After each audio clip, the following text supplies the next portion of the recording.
Você sabia que a coisa mais importante na sua vida é ter um pai? Não apenas um pai, mas um pai que não vai embora, que te dá confiança e que, apesar dos seus erros e falhas, não desiste. Eu tenho procurado mostrar esse pai para você aqui. Quer conhecer um pouco mais de quem ele é? Olhar mais profundamente e ser preenchido por esse amor? Então fica comigo, porque está começando mais um devocional na presença do Pai. Lembra? Esse livro não é de autoajuda, não é religião, não é opinião, evangelho. Para mostrar o Pai. Melhor presente para você dar para quem você ama, para um amigo, para um colega. Leva o evangelho para alguém, leva para sua casa. Só clicar no link que aparece na descrição, adquirir, chegar aí na sua casa. Olha, eu quero voltar naquela parábola. Deixa eu voltar aqui, eu quero ler o texto aqui de Lucas, capítulo 15, verso 20. É o momento em que o filho pródigo está voltando para casa e o que aconteceu ali mostra um pouco mais o coração do nosso Pai, que é Deus aqui representado. Vinha ele ainda longe, o filho pródigo, quando seu pai o avistou e, compadecido dele, correndo o abraçou e beijou. E o filho lhe disse: Pai, pequei contra o céu e diante de ti, já não sou digno de ser chamado teu filho. O pai, porém, disse aos seus servos: Trazei depressa a melhor roupa, vestiu, ponde-lhe o anel no dedo e sandálias nos pés, trazei também, matai o novilho cevado, comamos e regozijemos, porque este meu filho estava morto e reviveu, estava perdido e foi achado. Começaram a regozijar-se. A primeira coisa que eu queria mostrar aqui no texto é que no verso 20, a Bíblia diz que o pai se compadeceu. Compadeceu. O que é isso? Ele teve compaixão. Ele teve profundo amor, mais do que dó, não é dó. O coração dele apertou profundamente, meu Deus, é como um pai que estaria dizendo assim: meu filho, que eu amo tanto, estava perdido, sofrendo, e eu amo de uma maneira tão indescritível. Ele foi tomado de compaixão. E é interessante que a Bíblia diz que quando o pai o avistou, compadecido dele, ele teve uma atitude. Ele ficou parado, ele correu, o abraçou e o beijou. Que coisa. O pai, talvez, eu fico pensando, imaginando a cena, esse filho foi embora e talvez todos os dias, final da tarde, ele ficasse lá no portão, olhando para o horizonte, esperando a volta do filho.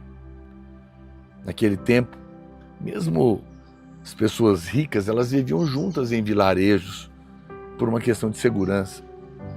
Então, com certeza, todo aquele vilarejo ali sempre via aquele pai com os olhos fixos no horizonte, esperando o seu filho voltar para casa. Eles certamente se compadeciam daquele homem, mas não tenho dúvida que eles amaldiçoavam aquele filho ingrato. E esse pai foi completamente rejeitado. Certamente que ele se tornou objeto de ridículo por causa do filho. Esse pai perdeu uma grande quantidade de dinheiro por causa do filho, mas mesmo assim, seu coração estava cheio de compaixão. Eu acho lindo dessa história que Deus está de propósito querendo mostrar que mesmo filhos maus, filhos pecadores, filhos desobedientes, ingratos, distantes, que aprontam todas, que trazem vergonha para a família, não podem mudar o amor dele por eles. O seu pecado nunca será maior do que o amor de Deus por você. Nunca será páreo do amor de Deus por você. Jamais. Vamos escrever isso? Pega o seu caderno aqui de anotações ou escreve aí nos comentários essa frase forte. O meu pecado, ou os meus pecados nunca serão páreo para o amor de Deus. Os meus pecados nunca serão páreo para o amor de Deus. Eu acho que essa parábola, ela nos revela isso de uma maneira muito profunda, muito poderosa. O Senhor está aqui nos dizendo como que é o coração de Deus para mim e para você. Ele não está cheio de ira, ele não está cheio de condenação, mas ele está pleno de compaixão. Vamos ver algumas coisas. Primeira coisa, a Bíblia fala que, bom, eu não quero, como diz o outro, né? Eu não quero correr aqui para te mostrar o coração do Pai. Na próxima live eu vou mostrar um pouco mais, mas algumas coisas nos revelam algo tremendo. Em primeiro lugar, a Bíblia fala que o Pai correu. Impressionante. Não, melhor dizendo, a primeira coisa é que que o Pai compadeceu. Depois a Bíblia fala que o Pai correu. Segunda coisa que ele fez foi correr. No grego tem mais de 2 palavras para correr. Em português qualquer um é a mesma coisa, mas no grego não. Você pode usar a palavra correr, uma corrida lenta e constante, ou você pode usar uma outra palavra para correr, que é o sprint de largada de uma corrida, aquela explosão. Qual das duas você acha que Jesus usou aqui? Uma corrida lenta ou uma explosão de corrida em direção ao Filho? Acertou. Se você disse que a palavra no grego que está aqui é uma explosão. O Pai não saiu correndo devagar, não. Ele saiu a toda pressa. Deus não corre. Deus não está atrasado. Ele tem o controle de tudo. Naquela altura, homens velhos, rabinos, é até vergonhoso correr. Embaraçoso. Por que Deus correu? É porque o amor dele é tão grande que mesmo um filho tão distante, atolado no pecado, com tantos erros, tanta ingratidão, decide voltar para perto. Essa é a única hora que Deus tem pressa de te encontrar.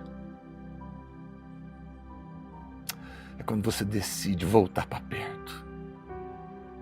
Ele quer correr hoje para você.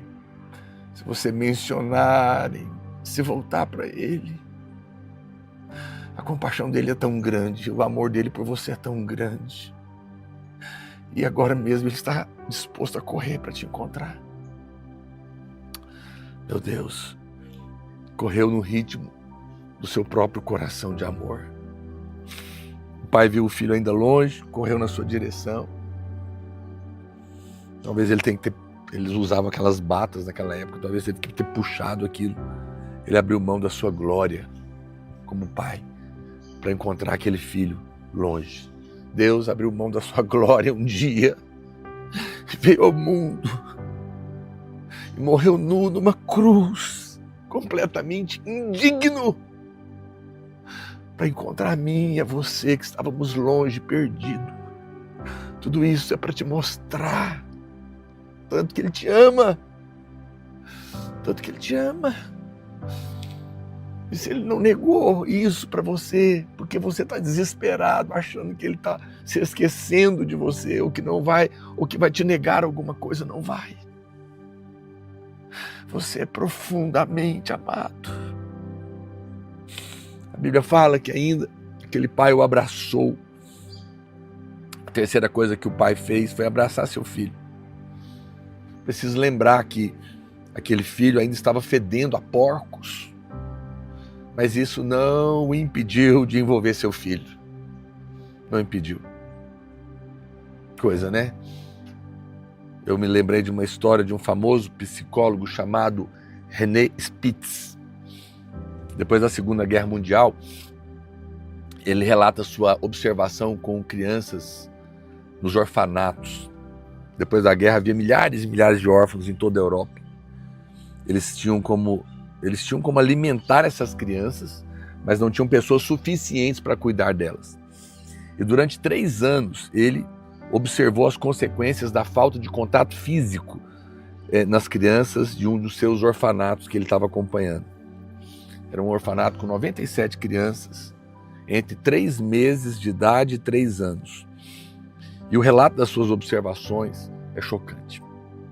René Spitz diz que depois do primeiro mês, muitas dessas crianças não comiam mais, não conseguiam dormir e algumas ficavam com o olhar fixo para a parede. Depois de 5 meses, muitas crianças choravam incontrolavelmente enquanto alguém tentava pegá-las do colo e elas gritavam de medo. E no final de um ano, 1/3 daquelas crianças haviam morrido. Elas não morreram porque não havia comida para elas. Tinha comida. Mas elas morreram por absoluta falta de contato físico, como abraços e beijos carinhosos de pessoas que as amavam. Essa é uma história muito triste, mas ela mostra a necessidade que o homem tem de receber abraço do seu pai. Não é apenas uma necessidade natural, ela é também espiritual. O pastor conta que a sua filha entrou num estado de grave bulimia e anorexia na adolescência. Ela estava morrendo de desnutrição. Num dia ele orou a Deus desesperadamente pela sua filha. Então sentiu um forte impulso de abraçá-la. Ela se debateu no começo, mas ele a abraçou com força. E depois de alguns minutos ela começou a chorar convulsivamente e ele apenas repetia para ela que a amava. Eu te amo, eu te amo, eu te amo. Ela chorou por horas. Mas depois disso ela passou a comer. E foi totalmente curada. Hoje, o pai está correndo na sua direção, cheio de compaixão, para te envolver num abraço. Ele te abraça pelo Espírito Santo. E quando ele abraça você, o fedor dos porcos, do pecado, é retirado da sua vida. A Bíblia fala ainda que o pai o beijou, mas isso não é tudo, né? O interessante é que a palavra grega, mais uma vez no original usada aqui, não significa apenas um simples beijo, mas significa encher de beijos. Beijou muitos beijos, repetidamente, de uma forma terna e afetuosa. Aquele menino fedido, fedendo a porco, não impediu o pai de beijá-lo. Esse é o nosso pai. Essa parábola é para nos revelar quem ele é. Talvez você já tenha tido uma experiência com o Deus Salvador. Isso é especial. Mas hoje, ele quer te dar uma experiência com o Pai amoroso. Lá na cruz, Jesus, pela única vez, toda a Bíblia, chamou Deus de Deus, não de Pai. Porque ele estava tomando o nosso lugar. Ele o chamou de Deus, para que hoje você e eu pudéssemos chamá-lo de Pai, porque estamos perdoados. O Pai, a Bíblia fala que naquele dia na cruz, virou as costas para Jesus. Para ele, para que nunca mais virasse as costas para mim e para você. Ele já virou para Jesus. Nossos pecados nunca mais vão afastar Deus de nós. Você é filho, você é filha querida. Venha para os braços do seu Pai, com as mãos erguidas, como uma criança que pede o colo. E desfrute de uma experiência profunda, curadora, saradora, libertadora, nos braços do seu Pai, que não é um Deus tirano, distante, punitivo, mas é um Pai que te ama profundamente. Não importa o quanto você tem vivido no pecado, distante ou incrédulo. Ele está pronto, tomado de compaixão e amor, correndo na sua direção, para te abraçar, para te beijar, para te curar. Para tudo. Chama pelo seu paizinho agora, coloca uma música. Ele vai se revelar a você. Amém? Puxa vida, irmãos. Que live tocante hoje. Especial. Estou sentindo tanto o amor de Deus aqui. Queria te fazer um pedido de coração. Manda essa live para todo mundo. Eu vou salvar ela. Pega o link. Manda em todos os seus grupos de WhatsApp. Por favor. Fala para as pessoas ouvirem. Alguém precisa ouvir isso. Tá bom? E não se esquece de nos seguir. Clica aqui. Se você não está inscrito, vem estar conosco. Quero orar por você. Ô, Paizinho amado, obrigado pelo seu profundo amor. Revela-te a cada um de nós. O Senhor está tomado de compaixão, de amor por cada um de nós. O Senhor corre na nossa direção para nos abraçar e nos beijar, nos limpar da sujeira, do fedor do pecado e do mundo, curar a nossa alma, nossos traumas, nos encher de paz e significado e amor. Eu oro para que o Senhor se revele assim para cada um agora que invocar o seu nome e decidir correr na sua direção, no nome de Jesus. Deus te abençoe, amado. Fica na presença do seu Pai.